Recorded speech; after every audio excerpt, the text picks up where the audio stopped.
Good morning. আমি ঝাড়গ্রামের consultant physiotherapist Shantanu Bhowmik. আপনার সামনে দেখতে পাচ্ছেন দুটো হাঁটু। এই দুটো হাঁটু 15 বছর ধরে উনি রিমটয়েড আর্থারাইটিসে ভুগছেন।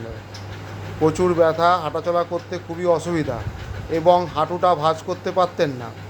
উনি বিভিন্ন জায়গায় চিকিৎসা করেছেন। এখন বর্তমানে উনি রিমাটোলজিস্টের আন্ডারে আছেন এবং ফিজিওথেরাপিস্টের অ্যাডভাইস দিয়েছেন। উনি গত 4-5 দিন ধরে আমাদের কাছে আসছেন এবং এই যে হাঁটু দেখতে পাচ্ছেন এত বড় হয়ে গেছে, সোয়েলিং, এটা বহু বছর ধরে ছিল, বর্তমানে কিছুটা হলেও কমেছে।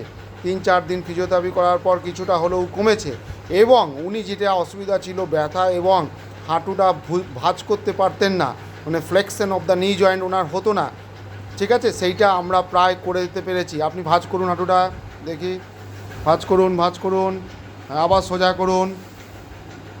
দেখেছেন খুব সুন্দর আস্তে আস্তে মুভমেন্টটা আমরা এনে দিতে পেরেছি এবং উনি ক্লাস 9 থেকে পড়তেন, এখন অনেকটাই ভালো আছেন, সেটা শুনেও আমরা আনন্দ পাই এবং আমরা আপনাদের সামনে এই আনন্দিত একটা ভিডিও তুলতে পেরে আপনাদের আমরাও খুব আনন্দিত পাই চাই।